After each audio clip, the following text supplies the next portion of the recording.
Before the start of university, I broke up with my childhood sweetheart, Pablo, just because I bought her a box of tampons? His tone dripped with mockery. I nodded silently. You're a girl too. Can't you understand another woman's period? Let's break up. Don't come begging me to get back together in a few days. Everyone knew I loved him like my life depended on it. Every time we broke up, it was always me who lowered my pride and went crawling back. But what Pablo didn't know was that I had already passed the pilot selection. I was about to become one of the 14th generation of female pilots with dual enrollment. From then on, I'd be flying across the skies, and no one would ever again envy him for having a childhood sweetheart like me who adored him. Chapter 1. Today Lara suddenly got her period, so I casually helped her buy a box of tampons. Pablo sat across the counter, mischievously pinching my cheek, his tone careless. Lara was his neighbor's daughter, another childhood companion. We're breaking up. I brushed his hand away lightly, my expression cool. To my surprise, Pablo burst out laughing when he heard it. All this over a box of tampons? I nodded again, saying nothing. I remembered the time in the park when I suddenly got my period. The red stain on my white dress was glaring. I begged him to buy me a pack of pads. He refused without hesitation, saying it was too embarrassing. So I sat there in my soiled dress until late at night before daring to go home. The next day, I was bedridden with cramps. His eyes narrowed in impatience. How many times has this happened already? Are you going to break up for a few days again, only to shamelessly come crawling back? I froze for a second, staring down at the second-hand shoes on my feet, shoes Lara no longer wanted. This time is different. I really mean it. You'll regret it.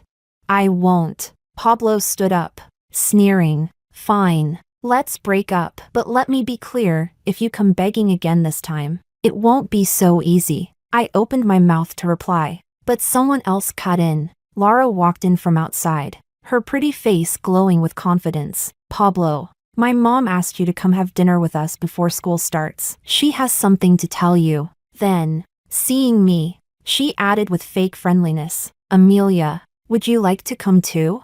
I shook my head lightly, pressing my lips into a thin line. My voice was clear but restrained. No, thank you. She blinked, surprised by my reaction. In the past, I would have already confronted her angrily, demanding to know why she couldn't keep her distance from someone else's boyfriend. It's fine, Amelia. Pablo and I grew up together. We're like family. You don't need to feel uncomfortable. It's just like being at your own home. I finally let my brows twitch, and said evenly, oh, so with your family, you all hang out in nothing but your underwear watching football matches together?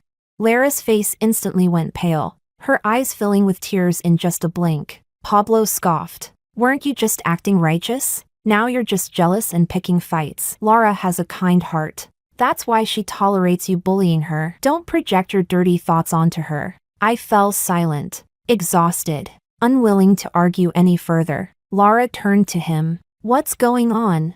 Pablo shrugged carelessly, then casually draped his arm over her bare shoulder. His eyes locked on me with a provocative smile. She doesn't have the right to control me anymore. Save your mom's cooking for my next girlfriend. Then he pulled her away, walking slowly as if waiting for me to call him back. Lara glanced at me over Pablo's shoulder. Another breakup? What's the reason this time? Don't tell me it's because you bought me a box of tampons?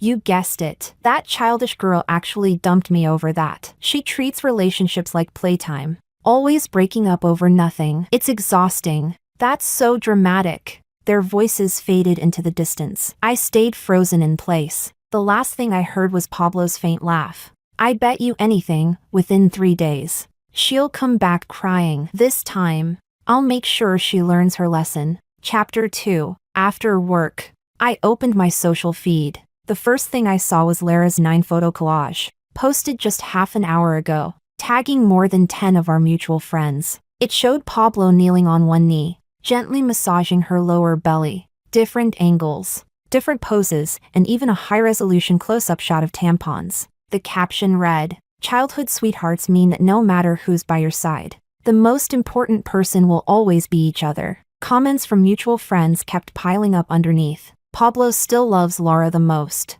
Huh. Of course.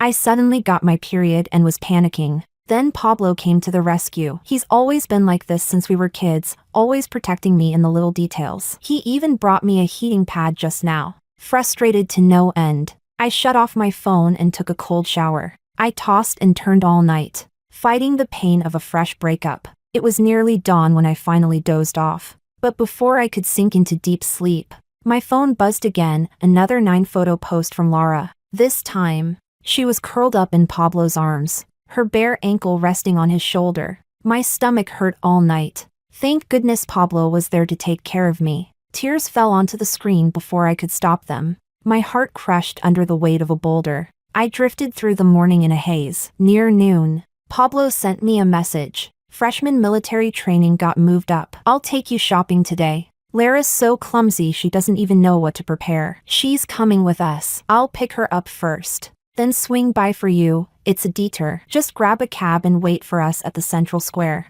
I didn't reply. Instead, I deleted and blocked him on every platform. At that moment, my uncle came out from the kitchen, pausing when he saw my expression behind the counter. What's wrong? I heard you arguing with Pablo the other day. You still haven't made up? I stayed quiet. He sighed. Pablo's a good kid, smart. From a good family. There's not much to complain about. Your parents left you in my care, and I've been watching him closely. If it's nothing serious, you should both just be more tolerant. I gathered my courage, bit my lip, and looked at him. Uncle, I'll stop working here at the end of July. I'm leaving earlier. He froze, then hurriedly asked, does your school start that early? Are you going with Pablo? Do you want me to arrange something so I can see you off? I shook my head. I've broken up with Pablo, and the Air Force had pilot recruitment. I took the test in secret. They let me keep my current university admission while joining the pilot program. I just got the notice. I passed. Uncle stared at me, stunned, surprised, but also worried. Does Pablo know? Being a pilot is tough. What about your relationship? I cut him off with a smile, speaking solemnly. Uncle, Pablo and I are already over. Before he could ask more, the shrill ring of a phone interrupted. My cousin's excited voice burst through the line. Amelia, come to the Extreme Sports Club. We rented the whole place, but we're short one person. Perfect timing for you to have some fun before school starts. I looked up at my uncle. He gave me a doting nod, his expression finally easing into understanding. Go on. Have fun. Forget all the unhappy things. Chapter 3. The Extreme Sports Club had 2 arenas, both reserved today. When I arrived, I saw from afar Pablo walking into the other arena, hand in hand with Laura, surrounded by their crowd. Pablo doesn't look very cheerful today. Huh? Why else? Because of that jealous freak of his. I honestly don't get it. How can a woman be so dramatic, acting like she's forever 17? Pablo raised his brows helplessly, his voice indifferent. What can I do? I spoiled her too much. Now she throws tantrums endlessly, without any sense of proportion. Laura gave a mocking laugh and deliberately raised her voice so the others could hear. Come on. Guess what she threw a fit about this time? Whoever guesses right gets a prize. Everyone shook their heads, surrendering. No way we could guess. The reason is different every time. It's impossible. With a smug smile tugging at her lips, Laura announced slowly, word by word, all because Pablo bought me a pack of tampons. Tell me, isn't that hilarious? Ha ha ha. No way. That's insane. Only Pablo could put up with that. I'd throw up. I pulled my gaze away and turned toward the other arena. My cousin was already waiting at the door, pulling me inside to change clothes. The moment we entered the locker room, we found Laura already there. She turned, froze when she saw me, then sneered. Amelia, you came here too? Didn't you say you broke up with Pablo? And yet, just a few days later, you're chasing him here to stage a chance encounter? Her tone was harsh, dripping with sarcasm. My cousin bristled, stepping in front of me. What nonsense are you spouting? We came here normally. Each of us booked a separate arena. It has nothing to do with Pablo. Honestly, I've had enough of you, always clinging to someone else's boyfriend. You're nothing but a pretentious coquette. A fake innocent girl. Lara's face darkened, her brows furrowing tightly. Pablo and I grew up together. If you want to talk about who's closer, Amelia's the outsider here.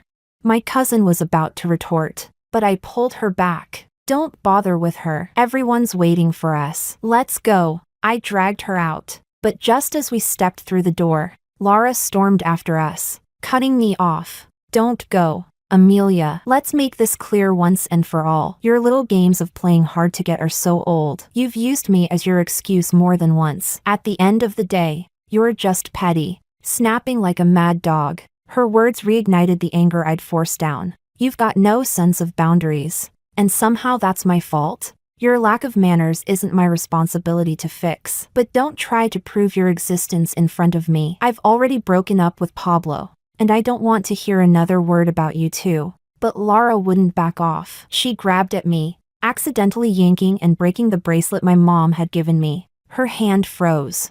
I'm sorry. I didn't mean to. My cousin, furious, shoved her away. Sorry isn't enough. Do you have any idea that bracelet was Amelia's birthday gift from her mother? You broke it, and you'd better compensate her.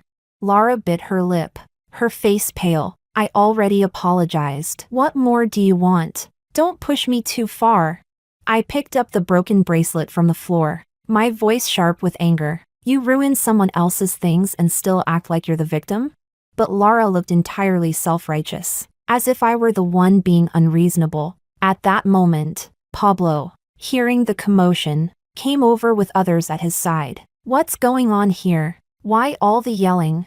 Chapter 4. My cousin immediately stepped forward. She pulled Amelia for no reason and broke the bracelet her mother gave her. Just moments ago Lara had been arrogant, but the instant she saw Pablo, she turned pitiful, as though she were the one who had been wronged. I didn't mean to. I already apologized. But she's still picking on me. Someone in the crowd couldn't hold back. Come on, Amelia. We're all friends here. Isn't this going too far over something so small? My cousin let out a disbelieving laugh. Small? That bracelet was Amelia's only birthday gift from her mother. Do you still think it's trivial? Pablo ignored the others and walked up to me, his tone coaxing. Can't you still wear the bracelet? I pulled my lips into a cold smile. Oh. So you'd only be satisfied if the bracelet my mom gave me was completely ruined and I lost it forever? Pablo looked at me as though I were a child. He reached out to pinch my cheek, and when I dodged, he didn't even get angry. All right, it's not completely broken. Just fix it a little. At worst, I'll buy you a new one. Don't make a fuss. Don't take your anger at me out on Lara like some sulky kid. So what you mean is, when someone does something wrong, they don't need to take responsibility? I'm the victim, but holding her accountable makes me the one who's unreasonable? Pablo's face darkened. Lara then stepped forward and brazenly wrapped her arm around his. Forget it, Pablo. Blame it on my bad luck. I'll use my own college living expenses to pay her back, even if I have to live off pickles and porridge. I'll manage. A rush of anger exploded in me. I couldn't hold back anymore. I reached out my hand. Fine then. Pay me 2,680 yuan. I can even show you the receipt. Amelia! Pablo's face turned as black as coal, his tone harsh and cold. That's enough. Stop dragging this out. I'll replace your bracelet myself. All right? Stop taking it out on others and making a fool of yourself. I stared at him, stunned, then lowered my eyes with a bitter laugh. Forget it. Guess I'm just unlucky. Grabbing my cousin, I stormed off without even collecting my things. My whole body trembled, my steps unsteady. For the past 3 years of dating Pablo, Lara had always been by his side. When we went on dates, she would suddenly appear. Pablo, my phone broke. Can you fix it for me? And Pablo would drop everything, leaving me behind to help her, forbidding me from interfering if I protested. I was the petty one. On my birthdays, she would point at the gift he gave me and whine. Pablo, I need this too. Can't you give it to me first? You can always make it up to Amelia later. No matter how I objected, Pablo would hand it over without my consent, always adding, it's just a small thing. Don't blow it out of proportion. The shoes he gave me were Lara's cast-offs. The university program he forced me to apply for was based on Lara's preferences. And most importantly, during all 3 years we were together, every time I had my period and was doubled over in pain, I would ask him to buy pads for me. He acted as though I had asked him to commit murder. A grown man buying that stuff? That's humiliating. You're not crippled. Can't you go yourself? He knew perfectly well how much I suffered each time, yet he never once bought me a heating pad on his own. So later, I learned to carry everything with me ahead of time, never troubling him again. But now, that care and attention I had begged for and never received was handed to Lara effortlessly, turned into something she flaunted to stab me with. A small thing, always just a small thing. It seemed like I was forever trapped in endless compromise, always second to Lara, simply because I loved him. Why should I? The sun above shone brightly. I suddenly lifted my head, under my cousin's astonished gaze. I whispered, "Right now, I feel like breaking up isn't sad at all." Chapter 5. I packed my luggage, ready to leave 3 days later to report early for the Air Force. Our homeroom teacher had just notified everyone to gather for a farewell dinner at the Zhuangyuan restaurant. Before the admission results came out, she didn't want to disturb us. Even though I had broken up with Pablo and didn't want to see him, the teacher had always treated me kindly these past 3 years. I couldn't turn her down. When I pushed open the private room door, the first thing I saw was Lara sitting right next to Pablo. She wasn't even one of our classmates. One glance was enough to know what was going on. My classmates teased, pointing at the empty seat beside Pablo, grinning mischievously. "Graduation's here. No need to hide your little romance anymore." Teacher already knew. "So come sit. We saved you the spot." The teacher also gave me a gentle smile. Her warm expression made my chest tighten. But with everyone watching, I simply pulled out the chair near the door. "No need to trouble yourselves. I won't stay long. It's easier if I sit here." By the end of the meal, I went to the restroom. When I came back, I saw Pablo leaning against the wall by the door, fiddling with a small brown box in his hand. I looked straight ahead, preparing to go in, when he suddenly grabbed my wrist. "Still sulking? Why's your temper so big this time?" As he spoke, Pablo leaned down close to my face, his eyes full of mock indulgence. I stepped back twice, widening the distance. "Pablo, I'm not sulking. I really mean to break up with you." He chuckled, as if I'd told him the funniest joke. All right, real breakup. I'll play along. But tell me, little one, when are you planning to reconcile this time? Before school starts? Is that enough? I ignored him, ready to leave, but Pablo shoved the box into my hands. "Even if my baby's throwing a tantrum, I can't skip the gift. It's your graduation present, Zhou Xiaofu's heritage collection. You've always liked it." I was about to return it when Lara came out. After giving me a glance, she took Pablo's hand. "Everyone's looking for you to toast. Why are you standing here? Stop wasting time and get inside." Then she gave me a meaningful smile. "Everyone's waiting for Pablo." "Amelia, don't tell me you're upset about this again?" I shook my head, my face calm. "It has nothing to do with me." Without another word, I left the restaurant, texted the teacher, and went home. Near midnight, just as I was drifting off, I heard knocking on the balcony door of my bedroom. Since my parents were rarely home, being alone made me nervous. I grabbed a fruit knife and yanked open the curtain. At that moment, Pablo slipped inside, seizing my hand that held the knife, pressing me against the wall as he shook a key in his other hand. "Little thing, trying to murder your husband?"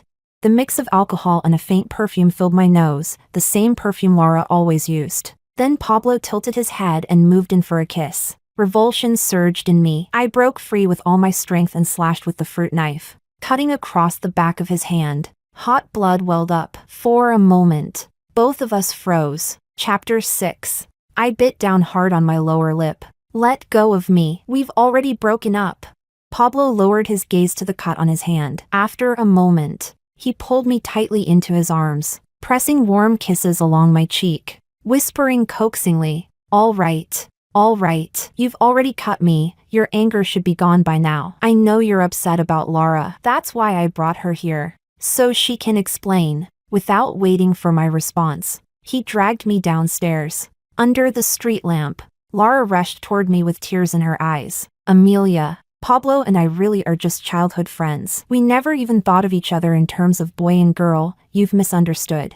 These past few days, Pablo hasn't been happy either. Stop making trouble. I looked at her coldly. Is that so? And those private posts you shared with me alone, the ones showing off your bare legs up close, were those just part of your friendship? Whether I misunderstood or not doesn't matter. What matters is that Pablo and I are over. You don't need to explain anything to me. Laura quickly stepped closer, grabbing my hand. If you really don't like seeing me with him, I'll just stay away from Pablo in the future. I didn't know what we'd done all our lives could suddenly become some unforgivable crime. Her nails, freshly manicured, dug painfully into my wrist. I couldn't help but shake her off. Unexpectedly, she stumbled backward, collapsing onto the ground and twisting her ankle. Amelia, why? I was sincerely apologizing to you, and you treat me like this?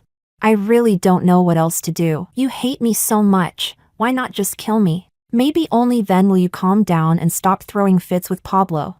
Pablo's face turned livid. He rushed forward and lifted Laura into his arms. Amelia, you've gone too far. I lowered myself to come coax you. And Laura, worried about us fighting, insisted on apologizing. She hasn't done anything wrong. And you? Not only did you refuse her kindness, you even hurt her. This is outrageous. You're going to apologize to Laura right now, or don't blame me for being harsh. A bitter laugh tore out of me as tears streamed down my face, pain tightening around my heart. I will never apologize to her. And Pablo, are you deaf? We've already broken up. He frowned. Are you serious? I wiped my tears away, straightened my back, and shoved his necklace into his hand. Here, take this back. We've broken up, and I don't want your things. I've never been one to joke about this. It's you who refuses to listen. He gave a cold snort and grabbed Lara's hand. Fine then, don't regret it. When school starts, don't come running back to me. And if you see me on campus, you'd better stay out of my way. I turned without looking back. Don't worry, I won't. The day before I left, I went to the mall to buy some supplies. When I got home, Pablo was waiting downstairs, holding several bags of my favorite pastries. All right, baby, don't be mad anymore. I was drunk that night, and my attitude was bad. I bought you these pastries you love. Let's talk things over. A cold laugh escaped me. Talk about what? There's nothing left to say between us. His face darkened. Do you have to talk like that? Even if you're throwing a tantrum, there should be limits. Don't push your luck. Exhaustion swept over me. I didn't bother to repeat the word breakup again. If you think I'm just throwing a fit, then go home and wait. When I'm done being angry, I'll come find you. He sighed, looking at me helplessly. Amelia, you're not a child anymore. Don't be so immature. Having to deal with your constant moods all the time is exhausting. I stared at him indifferently, silent. Suddenly his phone rang, shattering the night air. Pablo, I'm home alone tonight and I'm scared. I think I heard something outside. Can you come? Please. I'm terrified. It was Lara's trembling voice, laced with her usual coy sweetness. Pablo panicked immediately. Okay, I'll be right there. Wait for me. For some reason, watching him like that, I wanted to gamble one last time, to test whether my love had always been nothing but fragile absurdity. Pablo, can you not go to her? Stay with me just this once? Pablo frowned, looking at me apologetically. Sorry, Amelia. Lara's been timid since she was little. If I don't go, it'll be bad. Don't make trouble. I'll come tomorrow, okay? Again, I already knew the answer, but still refused to give up hope. Suddenly, I remembered last summer, when I was struck with appendicitis, writhing in agony. My uncle was out of town buying goods, and I was home completely alone. With my last bit of strength, I called Pablo, begging him to take me to the hospital, but the voice that answered was Lara's. Sorry, Amelia, I sprained my ankle, and Pablo's taking care of me. My voice was hoarse, barely more than a whisper, but I forced out, put Pablo on the phone. When he finally answered, the first thing out of his mouth was fury. Are you done, Amelia? I just went to look after Lara. Why are you making a scene and faking sickness? Pathetic tricks. Then he hung up without hesitation. No matter how many times I called again, he never picked up. That day, I fainted from the pain. It was only my cousin who found me and rushed me to the hospital. Pulled back into the present. I looked at Pablo in front of me and waved him off casually. Got it, go. But in my heart, there was a sentence I didn't say. We'll never have a tomorrow. Chapter 7. When Pablo called me, I was already on the high-speed train. The signal kept breaking, but I could still hear the complaint in his tone. What's wrong with you, Amelia? I went to look for you today, and your uncle said you went early to check out the university city. Why so soon? Didn't we agree to go together before military training? I didn't bother with more words. I just said, we've broken up, and hung up. From the next day on, it was as if Pablo was doing it on purpose every day. Through mutual friends, I would hear about things he did with Laura. The two of them acted like lovers, even joining a Valentine's party and winning the most synchronized couple award.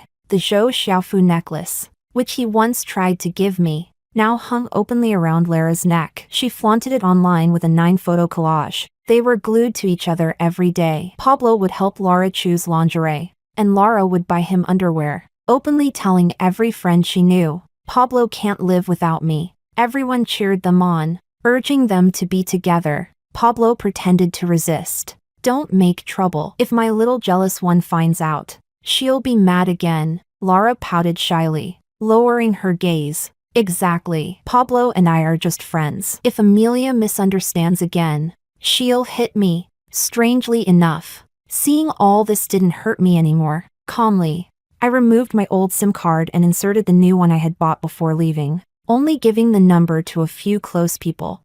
Our training was grueling, enough to make me forget the past entirely, until, a month after ordinary universities had started classes, I suddenly received a call from Pablo's mother. Amelia, has Pablo gone to find you? The school said he hasn't attended classes for a week. I can't reach him anywhere. If he's with you, could you please tell him to go back? My eyes fell on the figure crouched at the training camp gate. Yes, Auntie, I've found him. As I walked closer, I almost didn't recognize Pablo. The boy who had always been obsessive about cleanliness and his image now wore filthy, wrinkled clothes. He looked utterly defeated, eyes empty and lifeless. When he saw me, he spoke hoarsely, voice trembling. Amelia, I went to campus and found out you never reported in. I tried so many new numbers but couldn't reach you. So, are you really breaking up with me? I sighed. Pablo, it's been nearly 2 months since we broke up. Don't you think asking this again is ridiculous? He lowered his head, forcing a bitter smile, his expression bleak. How can you be so heartless? Just saying you don't want me anymore, so that's it? Instead of replying, I asked him, why did you come here? Your mother is worried sick. Go back. He shook his head. I'm not going back. I rented a room across from your training camp. Wherever you are, I'll be there too. We'll never be apart again. My eyes widened in shock. Are you insane? Pablo, do you even hear yourself? I know exactly what I'm saying. He jumped to his feet, gripping my hand tightly, bloodshot eyes burning with madness. I lost my mind the moment I realized you didn't report to university but had passed the Air Force test and gotten dual enrollment. On the first day of school, when I didn't see you, I thought you were still sulking. I was even excited, thinking I could coax you back once we got to campus. Do you have any idea what I felt? Do you know how desperate I was? I lowered my gaze and let out a quiet laugh, my expression calm. And what about me, Pablo? Did you ever think about my feelings? Every time you abandoned me for Lara, did you ever wonder if I was hurting too? You were supposed to be my boyfriend, yet whenever I needed you, you were always by her side. Did it ever cross your mind to feel sorry for me? Chapter 8. The air grew heavy. Tears streamed down Pablo's face. I was wrong, Amelia. I know I was wrong. Before, it was my fault. I ignored your feelings. But there were reasons. Please, let me explain. My chest tightened. Explain what? That Lara is secretly your long-lost sister? Or that she once saved your family's life? There's nothing like that. Is there? Everything was your choice. Time and time again, you chose her without hesitation. Pablo, I accept the bet I made with myself. I'll never look back. No, Amelia, please. I was wrong. I lost my head. I thought you'd always forgive me. I didn't realize how much I was hurting you. Give me one more chance. I swear I'll change. The calm I had held onto surged into waves again. Do you not understand human words? Pablo? We've broken up. This isn't just a fight. So stop talking about chances. Do you have to keep ignoring what I say? You're right. Every time it was me who said we should break up. And every time I regretted it and came crawling back. That's because I cared for you. Because my world revolved around you. But not anymore. I don't love you anymore, Pablo, so I'll never look back. Leave. Go back to school. Don't come here again. I turned to leave. Pablo suddenly lunged forward, wrapping me in a crushing embrace. I know I was wrong, Amelia. I really know it now. Forgive me. Please. Without you I'll die. I swear I will. I'll never see Laura again. I promise. From now on, my world will only have you. His voice broke, his tears soaking my neck. In all our years together, it was the first time I had seen him like this. But it was too late. Far, far too late. Any day in the past 3 years. If he had said this, I would have been overjoyed. Now it was nothing but absurd irony. We were destined to miss each other. Pablo refused to leave. Every day he cooked soup in his rented room for me. Even after the guards scolded him repeatedly for delivering food to the base, he still left it there, helpless. I reported everything to the political officer, asking him to intervene. The officer contacted Pablo's school and parents. Together, they arranged a meeting at the academy. The moment Pablo saw me, he fell to his knees, begging through sobs. At last I get to see you. Amelia, I'm going insane without you. Life has been worse than death. I shook him off and stood behind the officer. Pablo, I'll say this officially, we are over. Stop harassing me, or I will pursue legal action under the military law. You know how serious that would be. He jerked his head up, staring at me in disbelief. Amelia, are you really so heartless? You won't forgive me? I shook my head, opened the meeting room door, only to find Laura standing outside. Exhausted, bitterness written all over her face as she glared at Pablo kneeling inside. Pablo, you bastard. The night you got drunk, we slept together. How can you deny it? The room erupted in chaos. Pablo's face turned ashen. His mother finally broke, rushing at him, slapping him over and over. You fool! How can I ever show my face again because of you? Pablo didn't dodge, only stared at me, his eyes full of despair. Amelia, I'm sorry, but I can't give you up. I really do love you. I stepped forward, pulling his mother away. Your love is too cheap. I can't afford it. Besides, you've disrupted the academy enough. I begged them to give you this one chance. But if you don't leave now, you'll truly end up in prison. Pablo collapsed to the floor, surrounded by cries, curses, and scolding, but he seemed deaf to it all. He only repeated the same words. I can't live without you. I truly love you. Amelia. My life finally returned to peace. His mother dragged him home. Before leaving, she held my hand, her eyes full of tears. Good child. It's Pablo who wronged you. I'm too ashamed to ask for your forgiveness. Just live well. You have such a bright future ahead. I won't let this fool bother you again. I only shook my head, unable to say the word forgive. Pablo was expelled from school. He shut himself inside the house all day. When Laura discovered she was pregnant, she went to him constantly, but he always refused to see her. In fury, she climbed to the rooftop of Pablo's building, threatening to jump unless he married her. The families, helpless, forced Pablo into registering the marriage just to end the chaos. As for me, I continued my training step by step. My grades were top of the class. On the day I officially became part of the 14th generation of female pilots in China, it happened to be my birthday. I flew a fighter jet in the International Air Show, stunning the entire audience. Media outlets from all over the world scrambled for interviews. I was already set to be among the top 10 news figures of the year, showered with awards and recognition. Standing before the cameras, I was full of pride. Soaring freely in the blue skies of my homeland is my parents' dream. And mine as well. I will always move forward, undaunted by mountains and rivers alike. That very day, Pablo killed Laura and jumped to his death. The note he left behind contained only one line. Sorry, Amelia, I love you. I smiled faintly, letting the words scatter to the wind. Then I pushed the jet's control stick forward without hesitation.